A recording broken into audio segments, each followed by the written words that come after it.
আসসালামু আলাইকুম guys, welcome to our channel family fun with cooks. আজকে আমি আপনাদের সাথে শেয়ার করব বোয়াল মাছ এবং মূলা দিয়ে একটি তরকারি।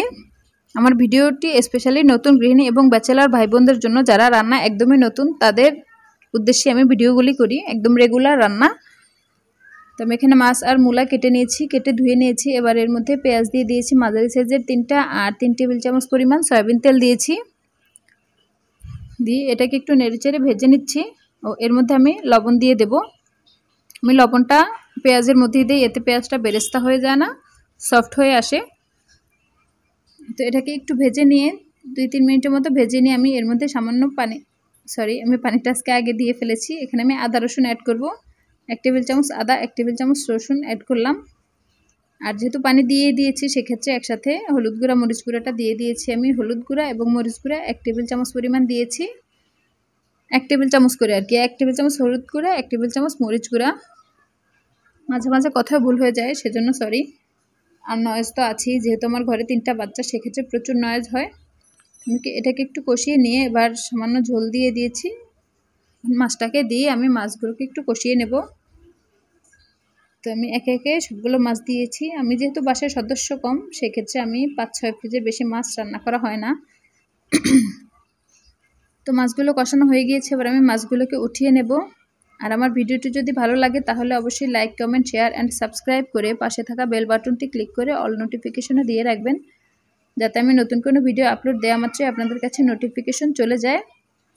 আর কোনো প্রশ্ন, মন্তব্য বা ভুল ত্রুটি থাকলে সেটা অবশ্যই কমেন্ট বক্সে জানাবেন। তো আমি মাছগুলো সব উঠিয়ে নিয়েছি। এবার এই ঝোলের মধ্যে দিয়ে আমি মূলাগুলোকে একটু কষিয়ে নেব। যেহেতু শীত এসেই পড়েছে, শীতকাল মানে মূলা তরকারির আলাদা একটা টেস্ট। সো শীতের আমেজটা একটু আগেই নিয়ে আসার জন্য আমি এই রেসিপিটা শেয়ার করলাম। তো আমি মূলাটাকে এর মাঝে আরেকবার নেড়ে চেড়ে দিচ্ছি। মূলাটা থেকে যথেষ্ট পানি বের হয়েছে। আশা করি আমার ভিডিওগুলি আপনাদের ভালো লাগে। আমি একদম ঘরোয়া উপায়ে অল্প উপকরণে রেগুলার যে রান্না, সেগুলো আপনাদের সাথে শেয়ার করার চেষ্টা করি। যেমন মূলাগুলো কষানো হয়ে গিয়েছে, এরপর যে আমি এর মধ্যে ঝোল দিয়ে দেব। দেখুন মূলাটা সেদ্ধ হয়ে গিয়েছে। একটু চামচ দিয়ে চাপ দিলে বুঝতে পারবেন। দিয়ে তো এর মধ্যে মাছ দিয়ে দিয়েছি, আর দিয়ে দিব ঝোল। ঝোল খুব বেশি দেওয়ার দরকার নেই, মূলা তরকারিতে খুব একটা ঝোল টানে না। আর মাছও কষানো, মূলাও প্রায় সিদ্ধ হয়ে গিয়েছে। আমি একটু মোটামুটি পরিমাণে ঝোল দেব। দিয়ে আমি এটাকে আরও কিছুক্ষণের জন্য ঢেকে দেব।